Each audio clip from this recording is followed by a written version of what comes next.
Let's try this again. Hi guys. It is Super Bowl Sunday. I'm heading over to my friend's house shortly. I currently am just getting ready, literally straight out the shower. Sorry about that. Still wiping the sleep from my eye. We celebrate Super Bowl with her, minus him. But he's in my lap, and then, haha, surprise. Hi guys. Say hello to his little sister. Oops, I'm holding him funny. Alright, say hello to his little sister. This is Lexi. They're both Shih Tzus, believe it or not. Their mother is half Shih Tzu, half Poodle. Their father is purebred Shih Tzu. This big fat guy right here, who's fat right now, I can feel it, he is the runt of the first litter. And this little girl right here is the runt of the second litter. They are siblings, but they are, my sister went to the actual Super Bowl. So she is with me until she gets back. Sorry that I look like boo trash. Excuse my hair. Don't really have minimalism vlog for you all today. I'm just getting ready to go, so I'm trying to make sure I get all my stuff. But basically wanted to drop in with you all because I've been sick all week. Hadn't had a chance to post any other videos. I've seen comments and been able to address those because they show up on my phone. But that's about it. Had an interesting week.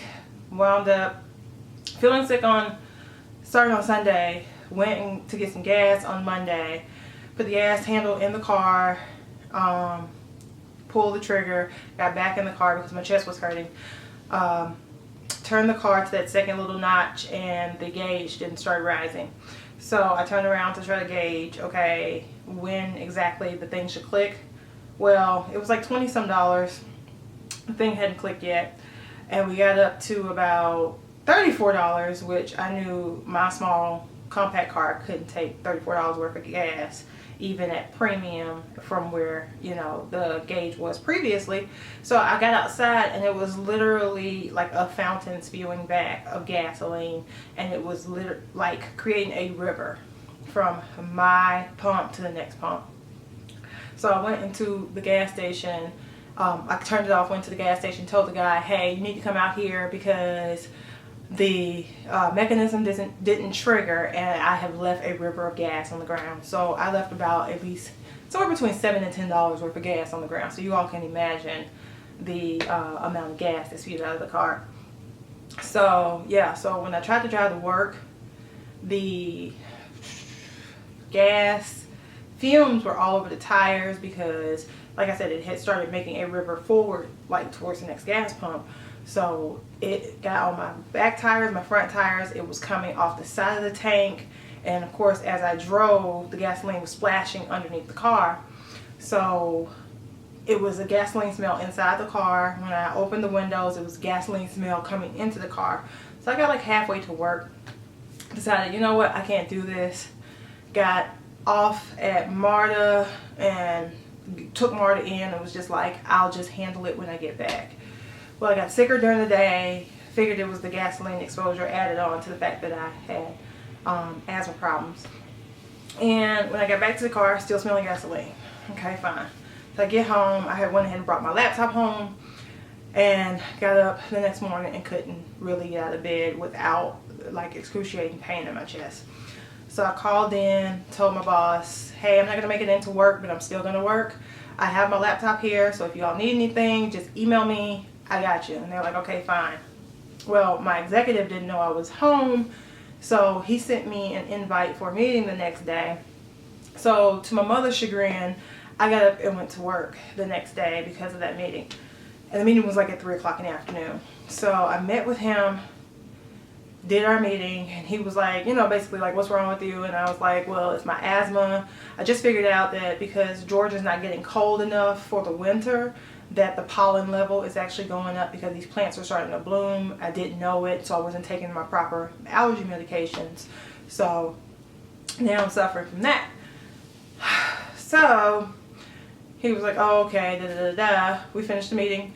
I get up after the meeting. I was like, I can't do it. I sent a message to my staff. I was like, look, I got to go home. I can't breathe. So I wound up coming home and like super dosing myself with Mucinex. The next day I dosed up with every single allergy medication that I have to take. I take 3 allergy medications every day, plus an extended inhale, all day inhaler. Plus I have a rescue inhaler, so I had to take all of that stuff just so I could make it through the next day, because the next day I had another meeting with my immediate manager and I needed to be there for that. So wound up doing all that, and here I am today. I'm still not 100%, but I'm getting there.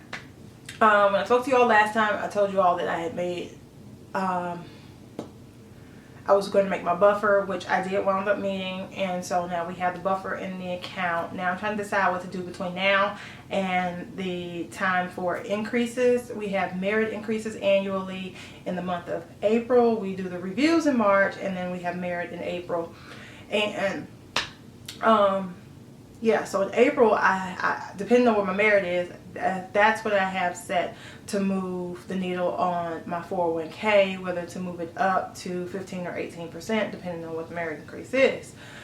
So I am trying to figure out what I'm going to do in the meantime, in between time, as far as money and everything like that. I think I probably will just focus on getting the money that I borrowed back into those funds, but I think that takes like 2 paychecks, so that's just this month, and then next month I need to figure out something else.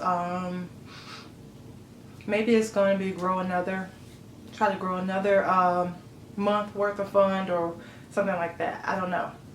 You all have any thoughts? Let me know. Because right now I do actually have a Christmas challenge going on with myself. It's a $1,050 challenge that I found on Pinterest.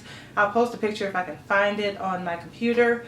So last month was $50. This month is $75. Next month I believe is $100. Then it goes $125, $150, $150, $125, and then back down to all the way down to $25 in the month of December. So it's a $1,050 Christmas challenge. So I'm working on that, and that is about it. Yeah. So how are you all doing? I'm looking for new minimalism, not ideas. I'm looking for new minimalism places to start on. Rethinking the office once again. Like I told you all, I love books. My bookshelf is over here, by the way. That's what I'm looking at. I love books, so the minimalism in the bookshelf, I don't know if that will ever become a thing, because you know you have that one thing that you love and you cut mercilessly on everything else. Well, I actually love physical books. I try Kindle books and I read them sometimes, but for the most part I absolutely love having a physical book in hand. And so I actually do buy books. I buy them from Book Outlet the majority of the time, which is like a second-hand type of thing. Like if they print too many books, then they go to Book Outlet, or if they get damaged or something like that, then they go to Book Outlet. So I do buy my books from there, but I don't know if that makes it any better. I'm still wasting paper. I know. Double-edged sword. Maybe I should start with half-price books. I don't know. That's like a recycling community. You know, I'm thinking of something like that. I don't know. Also, Friends of the Library, but it's hard to come across a lot of YA with Friends of the Library. You get a lot of the adult stuff, but I can't find a lot of YA there. If anything, I'm the one contributing to YA, because if I don't like the book, if it really sucks, then I take it to the library and donate it, and they sell it in their monthly book sale. But I'm definitely rethinking having some things in my office. Like I have a Cricut backup machine that my husband bought me right before we first got married, and the last time I ever actually used it was probably when we got married, because I used it to make the placard for the candy bar, all the different types of candy. And I don't think I've used it since. But since then, he's bought me the Silhouette Cameo, which takes up, I want to say, like a third of my desk. I use the Cameo. I haven't used that Cricut machine in years. We've been married for 6 years and I haven't used that thing. So I'm thinking of getting rid of that. And the 1, 2, 3, 4, 5, 6. The 6 cartridges that go with it. I'm also going to rethink the whole yarn thing and actually maybe start purging that. I need to look through some other boxes and things and start purging some of that stuff. I'm looking around my room. I'm still on the fence on the sewing stuff. I'm going to work on that. And then paper. I've purged down to the part that I can handle. I'm thinking about journals next. A lot of the journals that I have, it's great to have them, but if I don't like writing in them, I don't want to use them. I'm looking for one, for example. Don't know what I did with it, but when I actually physically have it in hand, I have a thing about journals. They have to, the coil has to be a certain way. It can't be flimsy. It's just so many requirements for it. So I'm thinking of purging some journals. And upstairs I got some belts that I need to go through. I also need to go through my closet again because I'm starting to look at shirts that I don't like, which is kind of like a double-edged sword for me, because I'm like, I don't like this because I feel tomboyish in it, but in the same token I'm just like, okay, but you're running out of clothes to wear. You know, you're starting to wear the same thing every week. People are going to start thinking that you're struggling financially, which I don't give a rat's behind if you think that I struggle. Truth be told. But I don't know. I guess I'm just running out of clothes to wear. And I don't know how I feel about that. Most people don't think that, well, I guess most people think I'm really well off. I'm trying to think. I was like, what do most people think of me? Yeah, they don't. I don't think people pay attention as much as I think they do. They're so concerned with themselves and so in themselves. I don't think they even notice that I wear a lot of the same things a lot. But yeah, I just went through my closet and started looking at my clothing again. I wore this black shirt the other day and I felt like such a tomboy in it. I didn't like it, not even in a cute way.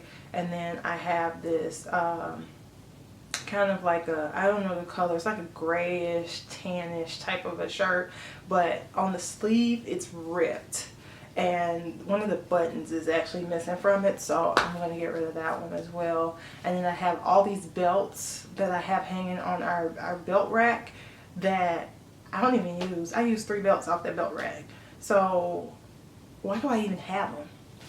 But yeah, I just want to drop in, say hi to you guys, let you all know that I am trying to get better, but the weather is acting a monkey, so I don't know how I'm going to be going forward. But yeah, just wanted to say hi and happy Sunday, and hope you all enjoy the football game. I'm from Atlanta, so go Falcons, I guess. I don't care. I'm there to be with friends, to have good food, to have good drinks, and just to have a good time. So I'll catch up with you guys later. Until next time.